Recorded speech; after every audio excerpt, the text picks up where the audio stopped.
जय महाराष्ट्र, छत्रपती शिवाजी महाराज की जय.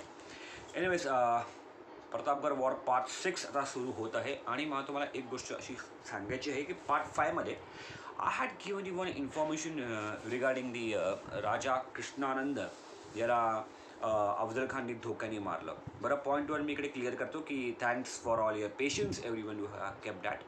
त्याचं नाव कृष्णानंद नव्हतं, त्यांचं नाव, त्या राजांचं नाव होतं राजा कस्तुरीनंद. सो फर्स्ट ऑफ ऑल ते राजा कस्तुरीनंदाला, जे की रंदुल्ला खान आणि त्याची ट्रिटी होणार असूनसुद्धा स्वतः अफजल खानला तिकडे जावं लागलं आणि त्यांनी ट्रिटी करूनसुद्धा राजा कस्तुरीनंदाला मारलेलं आहे. It's a fact. हे मला तुम्हाला क्लिअर करायचं होतं. पार्ट 5मध्ये नाव थोडंसं मी चुकून ते दुसरं घेतलं होतं. सेकंड थिंग मला हे क्लिअर करायचं होतं की पार्ट 5मध्ये मी फक्त 2च नावं सांगितली होती की ज्या शहरांची नावं ह्या अफजलांनी बदलली. आज आणखीन थोडं तुम्हाला मी प्रिसाइजली ती गोष्ट सांगू इच्छितो. एनिवेज, गावाची ॲक्च्युअल नाव आणि मग ते नाव चेंज केलं तुम्हाला समजेल. ॲक्च्युअल नाव महिदरी आणि ते नाव चेंज केलं ते होतं अफजलपूर. ॲक्च्युअल नाव रहमतपूर आणि जे नाव त्यांनी चेंज केलं ते परत होतं अफजलपूर. ॲक्च्युअल नाव पेठ बिजापूर आणि जे नाव त्यांनी चेंज केलं ते होतं अफजलपूर टके. ॲक्च्युअल नाव बावधन, जे वाईच्या जवळ आहे, आणि जे नाव त्यांनी चेंज केलं ते होतं अफजलनगर. हे कसं आहे ना की मी म्हणजे माझंच आणि सगळं माझंच, बाकी कोण काही नाही, ही वृत्ती होती या अफजुल्लाची. एनिवेज, आता आपण हा पार्ट 6 आपला सुरू झालाच आहे. आता हा जो आहे अफजुल्ला, हा आता तिकडनं निघालेला आहे. कुठनं? विजापुरण. ऑब्व्हियसली हा अख्खाच्या अख्खा ह्याच्या लवाजमा घेऊन हा माणूस तिकडनं निघालेला आहे आणि हा फक्त 2 कोसच चाललेला आहे. कसं आहे ना, बघा, मी तुम्हाला एक गोष्ट क्लिअर सांगतो. बहामनीज असतील, मुघल्स असतील, आदिलशाहीज असतील, निजाम्स असतील, कुतुबशाह असतील, कोणीही असतील, यांच्याकडे भरपूर पैसा होता, भरपूर सेना होती, भरपूर सोर्सेस होत्या आणि भरपूर हिरेमाणिक आणि भरपूर ॲनिमल्स होते. आणि ही माणसं नितांत आळशी होती. हत्यारही भरपूर होती. ही माणसं नितांत आळशी होती. सो 2च कोस फक्त हा माणूस चाललेला आहे, तिचा अख्खा लवाजमा घेऊन. लवाजमाचा अर्थ असा की सेना आहे, तुमच्याकडे घोडदळ आहे, तुमच्याकडे तोफखाना आहे, तुमच्याकडे निशाणाचे हत्ती आहेत, तुमच्याकडे सगळंच आहे. खायचे पचे जे असतात ते लोक बनवणे सगळेच आहेत तुमच्याकडे. आणि मग तुम्ही तिकडनं निघालात. फक्त 2 कोस जे अफजुल्ला हा तिकडनं चाललेला आहे आणि नंतर ह्याचा तिकडे त्या विजापूरच्या बाहेर तळ पडलेला आहे. हे अय्याशी लोक तिकडे ह्याचा तळ पडलेला आहे. आता एक टॉपिकवरती मी येतो.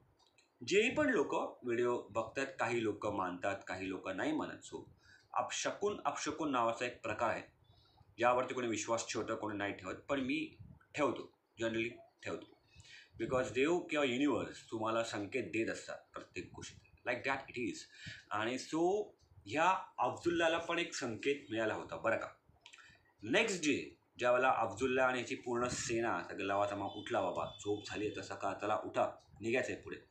तर त्यावेळेस त्यांना एक खबर आली. ती खबर अशी होती की आता थोडंसं तुम्हाला समजून घ्यावं लागेल एक गोष्ट. त्यावेळेची ही सिस्टीम होती की तुमच्याकडे एक तुमचं एक हत्ती असतो, त्यावरती तो हत्ती जो असतो ह्याला म्हणतात निशाणेचा हत्ती, आणि त्यावरती तुम्ही कोणाला रिप्रेझेंट करताय आणि तुम्ही कोण आहात या 2 गोष्टी क्लिअर दिसतात. तुम्ही कोणाच्या तर्फे आहात काय सगळं क्लिअर दिसतं. त्याला म्हणतात निशाणेचा हत्ती. तर ह्या अफजुल्लाचा निशाणेचा हत्ती गेला मीन्स डेड, गेला, देवाकडे गेला. ही त्याला खबर आली नेक्स्ट डेला. आता हे, आणि त्याचं नाव होतं फतेह लष्कर. तर फतेह लष्कर गेला आणि हा ॲक्च्युअली अपशकुन होता. पण काय, गर्वाचा फुगारा, ओव्हर कॉन्फिडन्स, मी म्हणजे कोणतरी मोठा. ते आता ना, गर अर्ज कुनल सिपाही अर्ज फजल फजला फजल अफजल अजहर मलकी बजाय तस्बीत की आवाज आहेत अफजल अफजल. हे असं सगळं यांची सोच असणार ही माणसं. पण याच्यामध्ये चूक आदिलशाहीचीही होती किंवा म्हणा उलिया जनाबाचाही होती की त्यांनी ही लढाई नुसती लढाई न ठेवता एक प्रेस्टिजची लढाई करून ठेवली होती.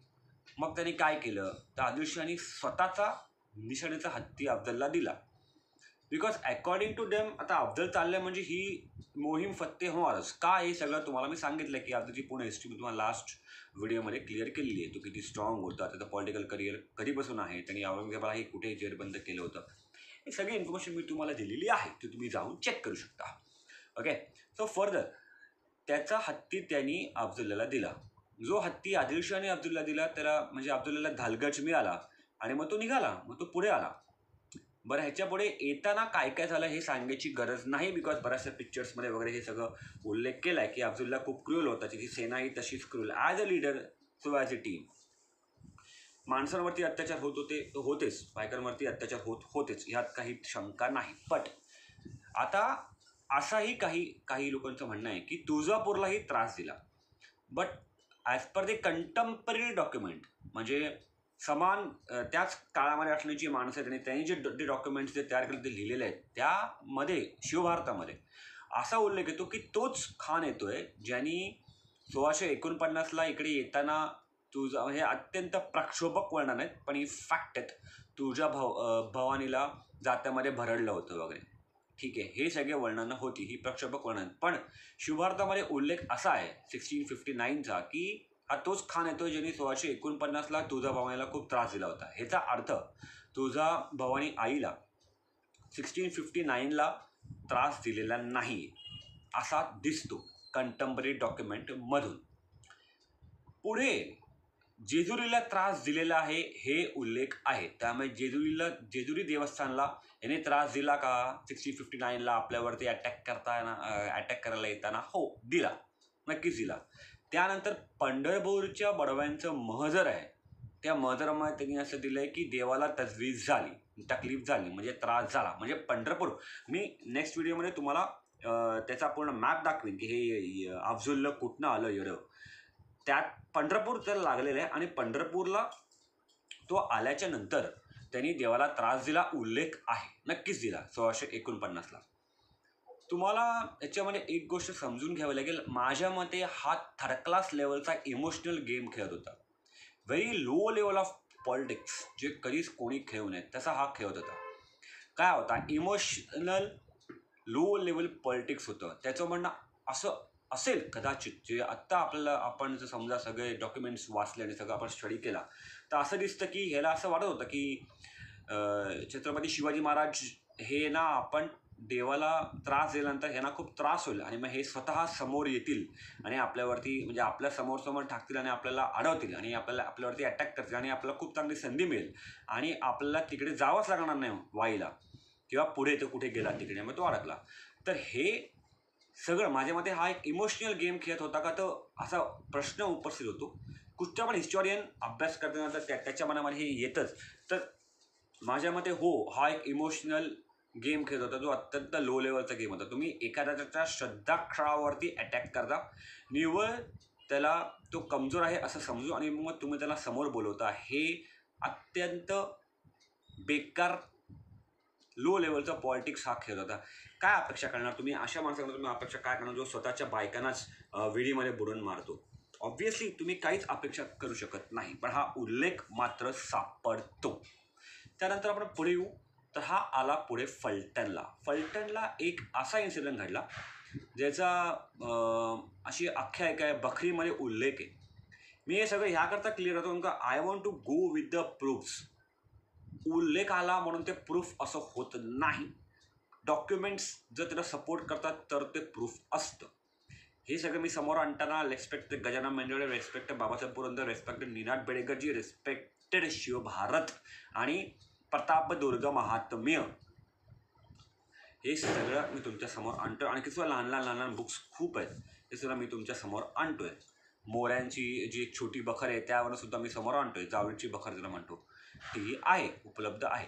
तर हे सगळ्यावरून मी तुम्हाला समोर आणतो. ते एक आख्यायिका फलटणची अशीही आहे, जे बखरकार लिहितात किंवा असं म्हणतात की कोण होतं फलटणला कोण होतं? मुख्यतः फलटणला होते बाबाजी निंबाळकर. बाबाजी निंबाळकर म्हणजे कोण? छत्रपती शिवाजी महाराजांचे मेव्हणे. बाबाजी निंबाळकर छत्रपती शिवाजी महाराजांचे मेव्हणे, साहेबांचे सख्खे भाऊ. तर आख्यायिका आधी सांगतो आणि मग ॲक्च्युअल काय ते सांगतो. आख्यायिका अशी आहे की बाबाजी निंबाळकरांना फलटणला अफजल भेटला. त्यांनी बाबाजी निंबाळकरांना बोलवलं, त्यांची सुनता करून त्यांना बाटवलं, म्हणजे त्यांना मुसलमान बनवलं, इस्लाम पत्करायला लागलं. आणि युद्धाच्या नंतर छत्रपती शिवाजी महाराजांनी परत रेस्पेक्ट बाबाजी निंबाळकरांना परत हिंदू करून घेतलं, शुद्ध करून हिंदू करून घेतलं. बट ही आख्यायिका आहे, बखरीमध्ये येते, हिला सपोर्टिव्ह डॉक्युमेंट्स नाहीत. मग सपोर्टिव्ह डॉक्युमेंट्स आपल्याला काय सांगतात? तर सपोर्टिव्ह डॉक्युमेंट्स आपल्याला हे सांगतात की बाबाजी निंबाळकरांना अटक केली आहे. ऑब्व्हियसली अटक केली आहे. अफजल खान हा काय, हा इमोशनल गेम तर देवाला वरती मी सगळं देवाला घुसून सगळी वाट लावू शकतो तर जिवंत माणसाला ऑब्व्हियसली. तर त्यांनी अक्षरशः बाबाजी निंबाळकरांना अटक केली होती आणि त्यांना सोडवण्यासाठी एक्स्टॉर्शन म्हणजे पैसे, खंडणी मागितली आहे. मी खंडणीच म्हणेन. अफजल खान हा आदिलशाहचा कितीही मोठा सरदार असला तरीही अफजुल्ला हा कधी आपल्या नजरेमध्ये हा काही चांगला माणूस नाही, हा गुंडाच. सो मी ही एक एक्स्टॉर्शनच म्हणेन. तर हे एक्स्टॉर्शन त्यांनी मागितलं होतं बाबाजी निंबाळकरांना सोडवण्यासाठी. आय थिंक हा सुद्धा एक इमोशनल लेवलचा गेम आहे. बिकॉज तुम्ही एखाद्या व्यक्तीवरती अटॅक केला जाता आणि तुम्ही त्यांच्या खूप जवळच्या नातेवाईकाला अटक करून म्हणता की याचे पैसे द्या तर आम्ही याला सोडू. हा एक इमोशनल लेवलचा गेम आहे. तो सगळ्या प्रकारे याने ट्राय केला की शिवाजी महाराज हे प्लेन्सवरती यावे, ओपन लँड्सच्या वरती यावे, म्हणजे आपण त्याला हरवू. सोप्पं नाही हो आमच्या राजाला एवढी इझिली हरवणं वगैरे.